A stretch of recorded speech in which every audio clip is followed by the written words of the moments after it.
today marks the culmination of a two-day ANC Lekgotla that took place over the weekend, where there was focus on the highs and low of the 6th administration, now focus on the 7th administration, what they plan to do ahead of a very hectic election year, and also what change they plan to bring the people of the Eastern Cape.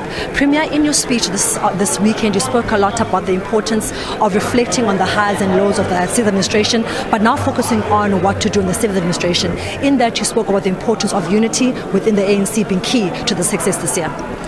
Yes, definitely. I've seen it working where you are able to pull together to the same direction, singing from the same hymnal, swimming from the same wavelength. You are able to achieve a lot.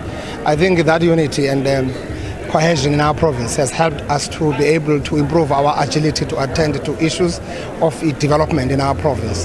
The issue for us is not just about service delivery in the Eastern Cape, it's about development. It's fundamental. We've got to get our government nationally focusing on Eastern Cape, linking Eastern Cape to the economic hub of our country, which is Johannesburg, like any other provinces.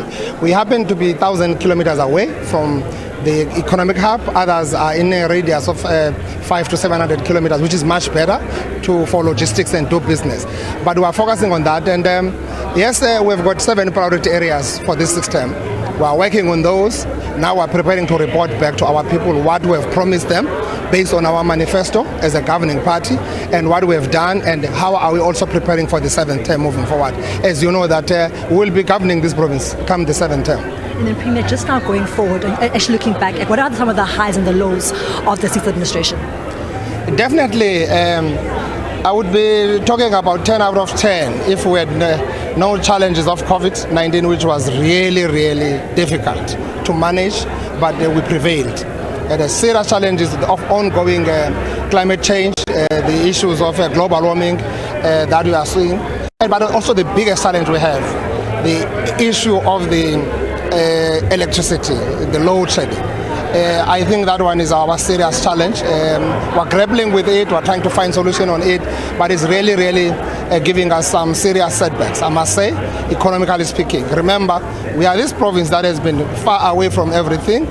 Even the electricity here is transmitted from Mpumalanga to here. Challenges of transmission capacity. We're bringing a lot of investment on renewable energies and all that, wind farms, but it's unable to load a lot of that into the national grid because of the challenges of this. I'm happy that the minister is now coming up quite strongly on the issue of looking at our nuclear potential here at Tainsbend. We are going to be visiting that very soon. So we're looking at all possibilities as the province to invest more to get our OEMs happening. The only OEMs who are suffering from this issue are the ones that are based in the Eastern Cape because of this problem of the energy availability factor. So it's important that we invest in this. Actually, Eastern Cape possesses this potential of being an alternative destination for development. If you have got congestion in Durban, we've got the best performing ports here. We've got the best performing SZ here in the province, Gqeberha as well as East London. Those are best performing SZ in the country. So ports are also doing wonders a year. And maybe that companies like BMW and others have seen that. We are working hard to actually widen up this route, give capacity to the route between Gqeberha as well as Pretoria for Ford to be able to come down as well with the products that they are selling out into other countries. So there's a lot of economic initiatives that we are involved in. We are actually created nodes around that, but we are focused on that. And the issue is about Eastern Cape is economic development. Yes, challenge is water. The issue of the electricity affects water. The vandalism affects water. Yes, the issue of roads, global warming, climate change, the floods are affecting our roads. So because 90% of our roads are gravel roads, so we continue dealing with that issue. But I can tell you, we are right on a right track, and we are handling things in a much more better manner in moving forward. Well, that was the Premier of the Eastern Cape just speaking about some of the highs and lows of the 6th administration, saying that issues of climate change continue to mar the Eastern Cape, especially in terms of infrastructure breakdown.